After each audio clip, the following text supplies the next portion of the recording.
हे संविधान मी आपला होस्ट अनिकेत गोडबोले आम्ही आलेलो आहे कळमगाव गन्ना या गावामध्ये डॉक्टर बाबासाहेब आंबेडकरांची आज 133वी जयंतीनिमित्त या ठिकाणी सायंकाळी स्नेहभोजनाच्या कार्यक्रमाची तयारी चालू आहे।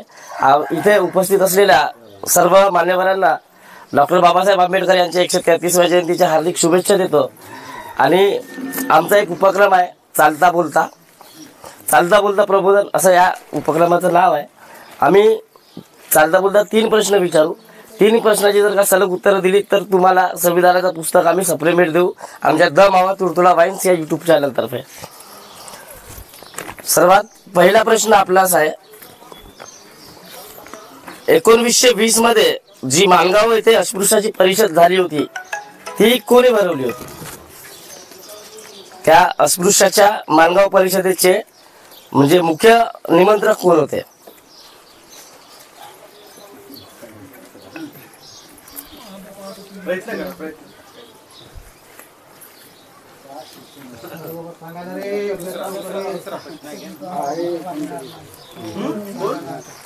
नाही, माणगाव परिषद सर्वांना माहित असायला पाहिजे। त्याच माणगाव परिषदेमध्ये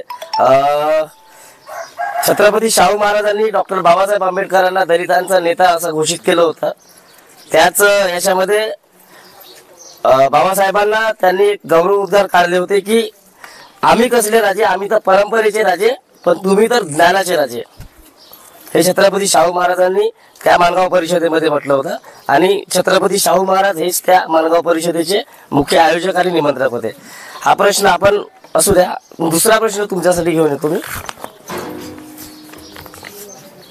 सरकारी नोकरीमध्ये मागासवर्गीयांना जागा राखून ठेवण्याचा क्रांतिकारी निर्णय कोणी घेतला?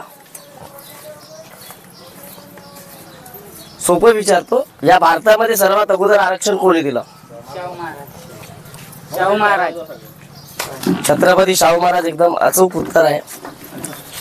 काय नाव आहे दादा आपलं? राहुल गेडाम। राहुल दादांनी एकदम अचूक उत्तर दिला। मी सलग 2 प्रश्न तुम्हालाच विचारेन, त्या प्रश्नाची जर का तुम्ही अचूक उत्तर दिलीत तर तुम्हाला संविधानाचं पुस्तक आम्ही सप्लिमेंट देऊ।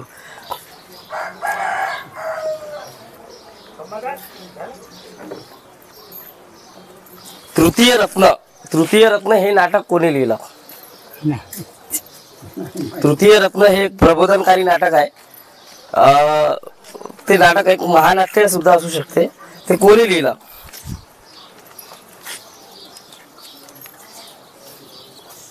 थोडासा विचार करून सांगा। कोणी दुसरा? अगदी बरोबर, महात्मा ज्योतिबा फुले यांनी तृतीय रत्न नावाचं नाटक लिहिलं होतं। याच्यानंतर काय नाव त्याचं आपलं? कोमलदादा गेलाम। कोमलदादांनी एक या प्रश्नाचं एक अचूक उत्तर दिलंय। मी दादासाठी दुसरा प्रश्न घेऊन येतो।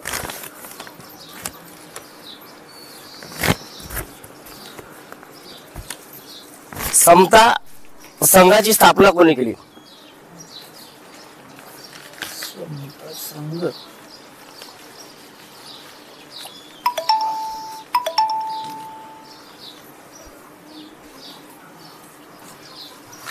म्हणजे समता सैनिक दल का? नाही, समता संघ वेगळा आहे आणि दल वेगळा आहे। हो का? एक समाज सुधारकांनी त्यांची, मी तुम्हाला थोडीशी हिंट देतो, एका समाज सुधारकांनी त्या संघाची स्थापना केली होती।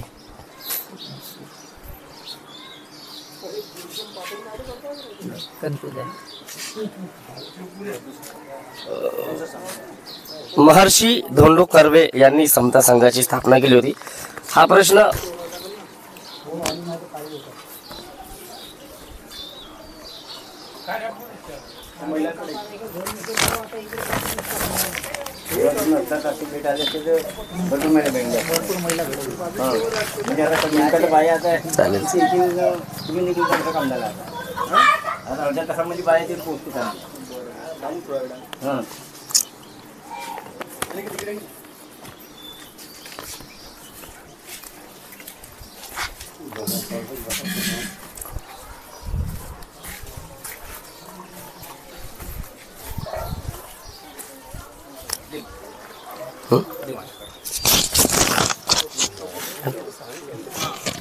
ते विचारू बा। सर्वांना सप्रेम जय भीम. मी आकाश कोवले, द मावा तुडतुडा वाईन्स या यूट्यूब चॅनलवरती मी तुम्हा सर्वांचे स्वागत. मी तुम्हाला 3 प्रश्न विचारणार आहोत. जर तिन्ही प्रश्न उत्तर बरोबर द्याल तर एक भारतीय संविधान हे बक्षीस म्हणून तुम्हाला मिळेल. ठीक आहे. तुमच्यासाठीचा पहिला प्रश्न आहे, शेतकऱ्यांचा आसूड हा ग्रंथ कोणी लिहिलाय? महात्मा फुलेंनी लिहिलाय. या आजोबांनी अगदी अचूक उत्तर दिले आहे. काका, तुमचं काय नाव? ढेकलू धानू गेडा.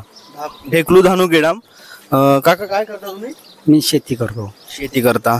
तर महात्मा ज्योतिबा फुले शेतकऱ्यांचा असूड आहे, याच्या शेतकऱ्यांची जी विदारक परिस्थिती आहे याच्याबद्दलच तो लिहिलेला आहे. त्याच्यानंतर तुमच्यासाठी दुसरा प्रश्न आहे, महाराष्ट्र राज्याचे आद्य समाज सुधारक कोणाला म्हणतात? महाराष्ट्राचे आद्य समाज सुधारक. आता समाज सुधारक महात्मा ज्योतिराव फुले. महात्मा ज्योतिबा फुले. अगदी बरोबर. काकांनी दोन्ही प्रश्नाचे उत्तर अगदी बरोबर दिलेले आहे. त्यांच्यासाठी जोरदार टाळ्या वाजून त्यांचा उत्साह वाढवा. काकांनी जर या तिसऱ्या प्रश्नाचं उत्तर अगदी बरोबर दिलं तर काकांना आपण एक भारतीय संविधानाची प्रत, जी विश्वरत्न डॉक्टर बाबासाहेब आंबेडकरांनी आपल्याला मिळवून, आपले जे हक्क मिळवून दिले आपल्या भारतीय लोकांसाठी, त्यांचा. तर आपण आपल्यासाठी शेवटचा प्रश्न आहे. तुम्ही सांगा, डॉक्टर बाबासाहेब आंबेडकरांना कोणत्या विद्यापीठाने PhD ची पदवी प्रदान केली? ते कोलंबिया विद्यापीठ. कोलंबिया विद्यापीठ. अगदी बरोबर. काकांनी तिसरी प्रश्नाचे उत्तर अगदी बरोबर दिले आहे. काकांसाठी एक आपण भारतीय संविधानाचे पुस्तक देत आहोत. खूप खूप अभिनंदन काका. उभे म्हणलं.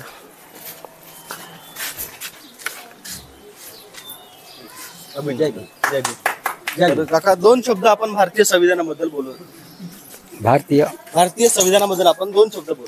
भारतीय संविधानाने तुम्हाला काय दिलं? तुम्ही एवढे भारतीय संविधानाने 1950 पासून सगळ्या जनतेला, निव्वळ दलितांनाच नाही की सगळे या समाजात जेवढे जे लोक भारतीय आहेत त्यांना मोठं मोलाचं मार्गदर्शन केलं.